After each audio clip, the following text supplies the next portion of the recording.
Hello दोस्तों, आपका इस चैनल पर स्वागत है। आज आप सुनने वाले हैं भीष्म साहनी की लिखी कहानी चीफ की दावत। दोस्तों, कहानी में आगे बढ़ने से पहले आपसे निवेदन है कि कृपया चैनल को ज़रूर सब्सक्राइब कर लें। धन्यवाद दोस्तों। आज मिस्टर श्यामनाथ के घर चीफ की दावत थी। श्यामनाथ और उनकी धर्मपत्नी को पसीना पोंछने की फुर्सत न थी। पत्नी ड्रेसिंग गाउन पहने, उलझे हुए बालों का जोड़ा बनाए, मुंह पर फैली हुई सुर्खी और पाउडर को मले, और मिस्टर श्यामनाथ सिगरेट पर सिगरेट फूंकते हुए चीज़ों की फहरिस्त हाथ में थामे एक कमरे से दूसरे कमरे में आ जा रहे थे। आखिर 5 बजते बजते तैयारी मुकम्मल होने लगी। कुर्सियाँ, मेज़, तिपाहियाँ, नैपकिन, फूल सब बरामदे में पहुँच गए। ड्रिंक का इंतज़ाम बैठक में कर दिया गया। अब घर का फालतू सामान अलमारियों के पीछे और पलंगों के नीचे छिपाया जाने लगा। तभी श्यामनाथ के सामने सहसा एक अड़चन खड़ी हो गई। माँ का क्या होगा? इस बात की ओर न उनका और न उनकी कुशल गृहिणी का ध्यान गया था। मिस्टर श्यामनाथ श्रीमती की ओर घूमकर अंग्रेज़ी में बोले, माँ का क्या होगा?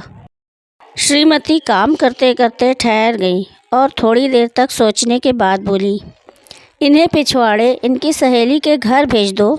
रात भर बेशक वहीं रहें, कल आ जाएं। श्यामनाथ सिगरेट मुंह में रखे सिकुड़ी आँखों से श्रीमती के चेहरे की ओर देखते हुए पल भर सोचते रहे। फिर सिर हिलाकर बोले, नहीं, मैं नहीं चाहता कि उस बुढ़िया का आना जाना यहाँ फिर से शुरू हो। पहले ही बड़ी मुश्किल से बंद किया था। माँ से कहें कि जल्दी ही खाना खा के शाम को ही अपनी कोठरी में चली जाएं। मेहमान कहीं 8 बजे आएंगे, इससे पहले ही अपने काम से निपट लें। सुझाव ठीक था, दोनों को पसंद आया, मगर फिर सहसा श्रीमती बोल उठी। जो वो सो गई और नींद में खर्राटे लेने लगी तो साथ ही तो बरामदा है जहाँ लोग खाना खाएंगे। तो इन्हें कह देंगे कि अंदर से दरवाज़ा बंद कर लें, मैं बाहर से ताला लगा दूँगा। या माँ को कह देता हूँ कि अंदर जाकर सोएं, नहीं बैठी रहें और क्या। और जो सो गई तो डिनर का क्या मालूम कब तक चले। 11 बजे तक तो तुम ड्रिंक ही करते रहते हो। श्यामनाथ कुछ खींच उठे, हाथ झटकते हुए बोले, अच्छी भली भाई के पास जा रही थी, तुमने यूं ही खुद अच्छा बनने के लिए बीच में टांग अड़ा दी। वाह, तुम माँ और बेटे की बातों में मैं क्यों बुरी बनूं? तुम जानो और वो जाने। मिस्टर श्यामनाथ चुप रहे। ये मौका बहस का न था, समस्या का हल ढूंढने का था। उन्होंने घूमकर माँ की कोठरी की ओर देखा। कोठरी का दरवाज़ा बरामदे में खुलता था। बरामदे की ओर देखते हुए झट से बोले, मैंने सोच लिया है, और उन्हीं कदमों में माँ की कोठरी के बाहर जा खड़े हुए। माँ दीवार के साथ एक चौकी पर बैठी दुपट्टे में मूसर लपेटे माला जप रही थी। सुबह से तैयारी होती देखते हुए माँ का दिल भी धड़क रहा था। बेटे के दफ्तर का बड़ा साहब घर पर आ रहा है, सारा काम सुबीते से चल जाए। माँ, आज तुम खाना जल्दी खा लेना, मेहमान लोग 7:30 बजे आ जाएंगे। माँ ने धीरे से मुंह पर से दुपट्टा हटाया और बेटे को देखते हुए कहा, आज मुझे खाना नहीं खाना है बेटा, तुम तो जानते हो, मांस मछली बने तो मैं कुछ नहीं खाती। जैसे भी हो अपने काम से जल्दी निपट लेना। अच्छा बेटा। और माँ, हम लोग पहले बैठक में बैठेंगे, उतनी देर तुम यहाँ बरामदे में बैठना, फिर जब हम यहाँ आ जाएं तो तुम गुस्ल खाने के रास्ते बैठक में चली जाना। माँ अवाक बेटे का चेहरा देखने लगी, फिर धीरे से बोली, अच्छा बेटा। और माँ, आज जल्दी सो नहीं जाना, तुम्हारे खर्राटों की आवाज़ दूर तक जाती है। माँ लज्जित सी आवाज़ में बोली, क्या करूं बेटा, मेरे बस की बात नहीं है, जब से बीमारी से उठी हूँ नाक से सांस नहीं ले सकती। मिस्टर श्यामनाथ ने इंतज़ाम तो कर दिया, फिर भी उनकी उधेड़-बुन ख़त्म नहीं हुई। जो चीफ अचानक उधर आ निकला तो 8-10 मेहमान होंगे, देसी अफसर, उनकी स्त्रियां होंगी, कोई भी गुस्ल खाने की तरफ जा सकता है। क्षोभ और क्रोध में वो झुंझलाने लगे। एक कुर्सी को उठाकर बरामदे में कोठरी के बाहर रखते हुए बोले, आओ माँ, इस पर ज़रा बैठो तो। माँ माला संभालती, पल्ला ठीक करती उठी और धीरे से कुर्सी पर आकर बैठ गईं। यूँ नहीं माँ, टांगे ऊपर चढ़ाकर नहीं बैठते, ये खाट नहीं है। माँ ने टांगे नीचे उतार लीं। और खुदा के वास्ते नंगे पाँव नहीं घूमना, ना ही वो खड़ाऊँ पहनकर सामने आना। किसी दिन तुम्हारी खड़ाऊ उठाकर मैं बाहर फेंक दूंगा। माँ चुप रही। कपड़े कौन से पहनोगी माँ? जो हैं वही पहनूंगी बेटा, जो कहो पहन लूँ। मिस्टर श्यामनाथ सिगरेट मुंह में रखे फिर अधकुली आंखों से माँ की ओर देखने लगे और माँ के कपड़ों की सोचने लगे। श्यामनाथ हर बात में तरतीब चाहते थे। घर का सब संचालन उनके अपने हाथ में था। खूंटियाँ कमरों में कहाँ लगाई जाए, बिस्तर कहाँ पर बिछे, किस रंग के पर्दे लगाए जाएं, श्रीमती जी कौन सी साड़ी पहने, मेज़ किस साइज़ की हो। श्यामनाथ को चिंता थी कि अगर चीफ का साक्षात माँ से हो गया तो कहीं लज्जित नहीं होना पड़े। माँ को सिर से पाँव तक देखते हुए बोले, तुम सफ़ेद कमीज़ और सफ़ेद शलवार पहन लो। माँ, पहन के आओ तो ज़रा देखूं। माँ धीरे से उठी और अपनी कोठरी में कपड़े पहनने चली गईं। ये माँ का झमेला ही रहेगा। उन्होंने फिर अंग्रेज़ी में अपनी स्त्री से कहा, कोई ढंग की बात हो तो भी कोई कहे, अगर कहीं कोई उल्टी सीधी बात हो गई, चीफ को बुरा लगा तो सारा मज़ा जाता रहेगा। माँ सफ़ेद कमीज़ और सफ़ेद शलवार पहनकर बाहर निकली। छोटा सा कद, सफ़ेद कपड़ों में लिपटा छोटा सा सूखा हुआ शरीर, धुंधली आँखें, केवल सिर के आधे झड़े हुए बाल पल्ले की ओट में छिप पाए थे। पहले से कुछ कम ही कुरूप नज़र आ रही थीं।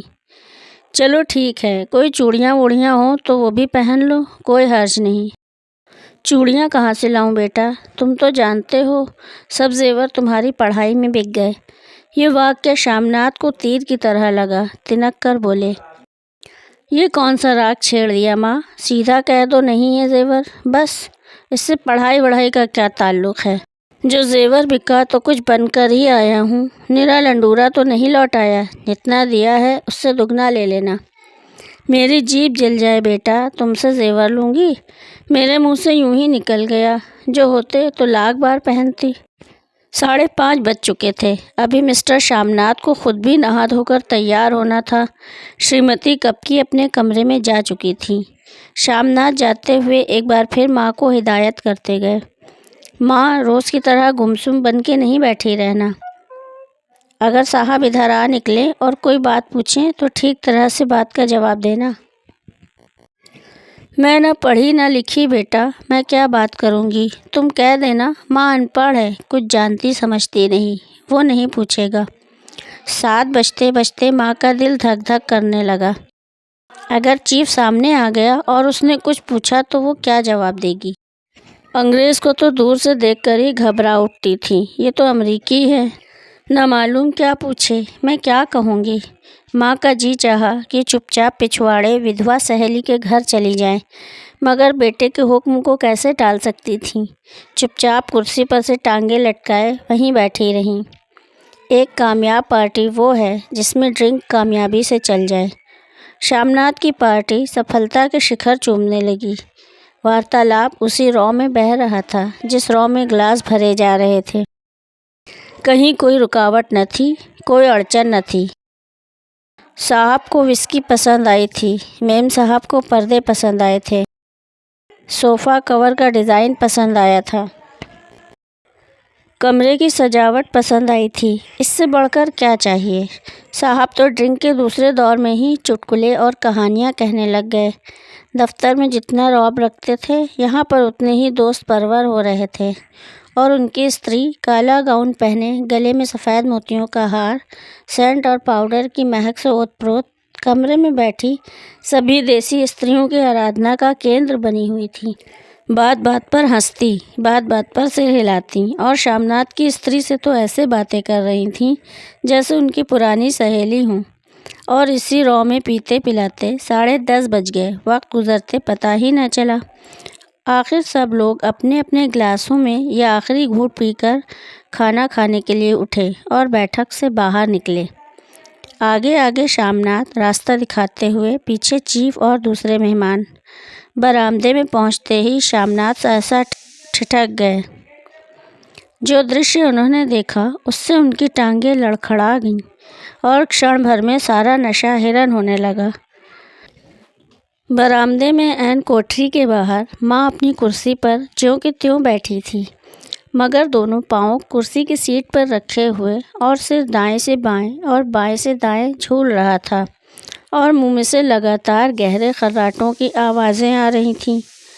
जब सिर कुछ देर के लिए टेढ़ा होकर एक तरफ को थम जाता तो खर्राटे और भी गहरे उठते और फिर जब झटके से नींद टूटती तो सिर फिर दाएं से बाएं झूलने लगता।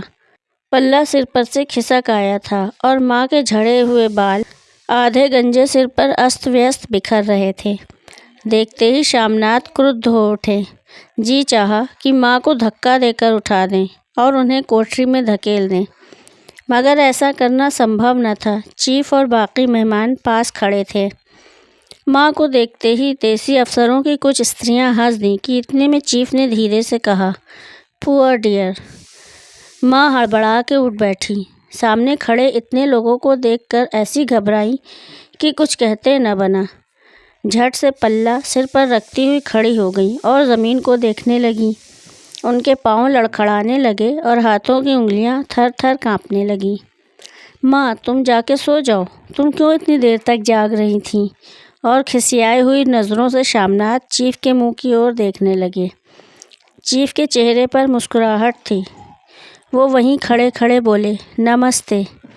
माँ ने झिझकते हुए अपने में सिमटते हुए दोनों हाथ जोड़े, मगर एक हाथ दुपट्टे के अंदर माला को पकड़े हुए था, दूसरा बाहर। ठीक तरह से नमस्ते भी न कर पाई। शामनाथ इस पर भी खिन्न हो उठे। इतने में चीफ ने अपना दायां हाथ मिलाने के लिए माँ के आगे किया। माँ और भी घबरा उठी। माँ, हाथ मिलाओ। पर हाथ कैसे मिलाती? दाएं हाथ में तो माला थी। घबराहट में माँ ने बायां हाथ ही साहब के दाएं हाथ में रख दिया। शामनाथ दिल ही दिल में जल उठे। देसी अफसरों की स्त्रियां खिलखिलाकर हंस पड़ीं। यूँ नहीं माँ, तुम तो जानती हो दायां हाथ मिलाया जाता है, दायां हाथ मिलाओ। मगर तब तक चीफ माँ का दायां हाथ ही बार बार हिलाकर कह रहे थे, हाउ डू यू डू। कहो माँ, मैं ठीक हूँ, खैरियत से हूँ। माँ कुछ बड़बड़ाई। माँ कहती, मैं ठीक हूँ। कहो माँ, हाउ डू यू डू। माँ धीरे से सकचाते हुए बोली, हाउ डू डू। एक बार फिर कहकहा उठा। वातावरण हल्का होने लगा। साहब ने स्थिति संभाल ली थी। लोग हंसने चहकने लगे थे। शामनाथ के मन का क्षोभ भी कुछ कुछ कम होने लगा था। साहब अपने हाथ में माँ का हाथ अब भी पकड़े हुए थे और माँ सिकुड़ी जा रही थी। साहब के मुंह से शराब की बू आ रही थी। शामनाथ अंग्रेज़ी में बोले, मेरी माँ गांव की रहने वाली हैं, उम्र भर गांव में रही हैं, इसीलिए आपसे लजाती हैं। साहब इस पर खुश नज़र आए। बोले, सच? मुझे गांव के लोग बहुत पसंद हैं। तब तो तुम्हारी माँ गांव के गीत और नाच भी जानती होंगी। चीफ खुशी से सिर हिलाते हुए माँ को टकटकी बांधे देखने लगे। माँ, साहब कहते हैं कोई गाना सुनाओ, कोई पुराना गीत, तुम्हें तो कितने ही याद होंगे। माँ धीरे से बोली, मैं क्या गाऊंगी बेटा, मैंने कब गाया है। वाह माँ, मेहमान का कहा भी कोई टालता है। साहब ने इतना रीझ से कहा है, नहीं गाओगी तो साहब बुरा मानेंगे। मैं क्या गाऊं बेटा, मुझे क्या आता है। वाह, कोई बढ़िया टप्पे सुना दो, दो पत्तर अनारा दे। देसी अफसर और उनकी स्त्रियों ने इस सुझाव पर तालियां पीटी। माँ कभी दीन दृष्टि से बेटे के चेहरे को देखती, कभी पास खड़ी बहू के चेहरे को। इतने में बेटे ने गंभीर आदेश भरे लिहाज में कहा, माँ। इसके बाद हाँ या ना सवाल ही ना उठता था। माँ बैठ गई और क्षीण दुर्बल लरसती आवाज़ में एक पुराना विवाह का गीत गाने लगी।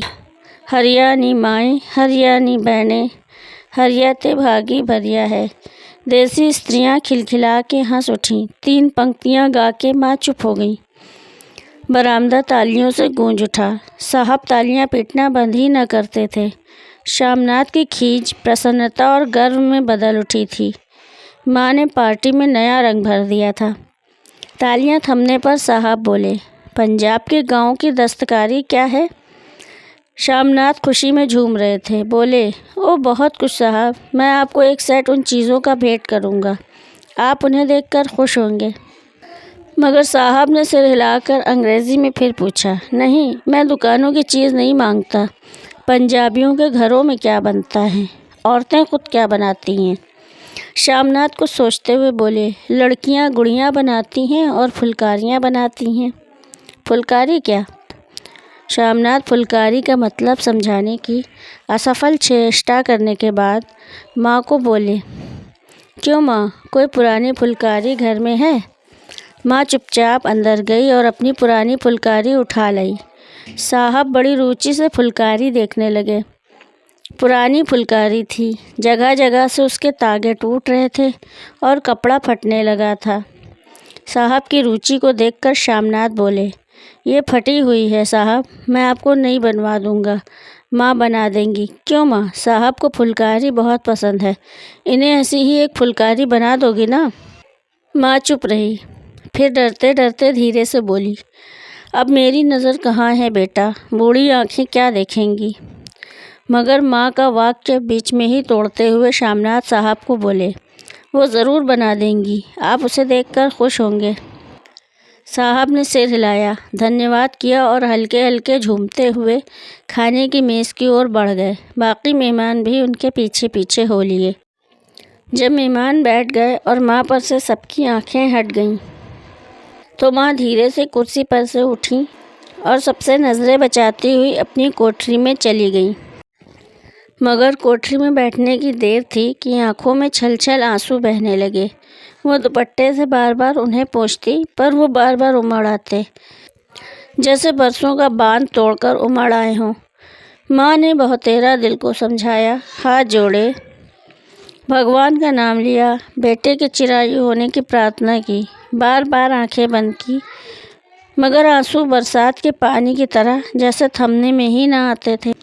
آدھی رات کا وقت ہوگا، مہمان کھانا کھا کر ایک ایک کر کے جا چکے تھے۔ ماں دیوار سے سٹ کر بیٹھی آنکھیں پھاڑے دیوار کو دیکھے جا رہی تھی۔ گھر کے واتاورن میں تناؤ ڈھیلا پڑ چکا تھا۔ محلے کی نستبدتا شامناتھ کے گھر پر بھی چھا چکی تھی۔ کیول رسوئی میں پلیٹوں کے کھنکنے کی آواز آ رہی تھی۔ تبھی ساسا ماں کی کوٹری کا دروازہ زور سے کھٹکنے لگا۔ ماں، دروازہ کھولو۔ ماں کا دل بیٹھ گیا، ہڑبڑا کر اٹھ بیٹھی۔ کیا مجھ سے پھر کوئی بھول ہو گئی؟ ماں کتنی دیر تک اپنے آپ کو کوس رہی تھی کہ کیوں انہیں نیند آ گئی، کیوں وہ اونگنے لگی، کیا بیٹے نے ابھی تک شمع نہیں کیا؟ ماں اٹھی اور کانپتے ہاتھوں سے دروازہ کھول دیا۔ دروازہ کھلتے ہی شامناتھ جھومتے ہوئے آگے بڑھائے اور ماں کو آلنگن میں بھر لیا۔ او امی، تم نے تو آج رنگ لا دیا، صاحب تم سے اتنا خوش ہوا کہ کیا کہوں، او امی، او امی۔ ماں کی چھوٹی سی کایا سمٹ کر بیٹے کے آلنگن میں چھپ گئی۔ ماں کی آنکھوں میں پھر آنسو آ گئے۔ انہیں پوچھتی ہوئی دھیرے سے بولی، بیٹا تم مجھے ہریدوار بھیج دو، میں کب سے کہہ رہی ہوں۔ شامناتھ کا جھومنا سہسا بند ہو گیا اور ان کی پیشانی پر پھر تناؤ کے بل پڑنے لگے۔ ان کی باہیں ماں کے شریر پر سے ہٹ گئیں۔ کیا کہا ماں؟ یہ کون سا راگ تم نے پھر چھیڑ دیا؟ شامناتھ کا کرودھ بڑھنے لگا تھا۔ بولتے گئے، تم مجھے بدنام کرنا چاہتی ہو تاکہ دنیا کہے کہ بیٹا ماں کو اپنے پاس نہیں رکھ سکتا۔ نہیں بیٹا، اب تم اپنی بہو کے ساتھ جیسا من چاہے رہو، میں نے اپنا کھا پہن لیا، اب یہاں کیا کروں گی؟ جو تھوڑے دن زندگانی کے باقی ہیں بھگوان کا نام لوں گی۔ تم مجھے ہریدوار بھیج دو۔ تم چلی جاؤ گی تو پھلکاری کون بنائے گا؟ صاحب سے تمہارے سامنے ہی پھلکاری دینے کا اقرار کیا ہے۔ میری آنکھیں اب نہیں ہیں بیٹا جو پھلکاری بنا سکوں، تم کہیں اور سے بنوا لو، بنی بنائی لے لو۔ ماں، تم مجھے دھوکا دے کے یوں چلی جاؤ گی، میرا بنتا کام بگاڑو گی، جانتی نہیں صاحب خوش ہوگا تو مجھے ترقی ملے گی۔ ماں چپ ہو گئی، پھر بیٹے کے منہ کی اور دیکھتی ہوئی بولی، کیا تیری ترقی ہوگی؟ کیا صاحب تیری ترقی کر دے گا؟ کیا اس نے کچھ کہا ہے؟ کہا نہیں، مگر دیکھتی نہیں کتنا خوش ہو گیا تھا، کہتا تھا جب تیری ماں پھلکاری بنانا شروع کریں گی تو میں دیکھنے آؤں گا کہ کیسے بناتی ہیں۔ جو صاحب خوش ہو گیا تو مجھے اس سے بڑی نوکری بھی مل سکتی ہے، میں بڑا افسر بن سکتا ہوں۔ ماں کے چہرے کا رنگ بدلنے لگا، دھیرے دھیرے ان کا جھریوں بھرا منہ کھلنے لگا، آنکھوں میں ہلکی ہلکی چمک آنے لگی۔ تو تیری ترقی ہوگی بیٹا، ترقی یوں ہی ہو جائے گی۔ صاحب کو خوش رکھوں گا تو کچھ کرے گا، ورنہ اس کی خدمت کرنے والے اور تھوڑے ہیں۔ تو میں بنا دوں گی بیٹا، جیسے بن پڑے گا بنا دوں گی۔ اور ماں دل ہی دل میں پھر بیٹے کے اجول بھوش کی کامنائیں کرنے لگی۔ اور مسٹر شام ناتھ، اب سو جاؤ ماں، کہتے ہوئے تنک لڑکھڑاتے ہوئے اپنے کمرے کی اور گھوم گئے۔ دوستو، امید ہے یہ کہانی آپ کو ضرور پسند آئی ہوگی۔ اگر کہانی پسند آئی ہو تو پلیز ویڈیو کو لائک کریں اور چینل کو سبسکرائب کریں۔ شکریہ دوستو، پھر ملیں گے اگلی کہانی کے ساتھ۔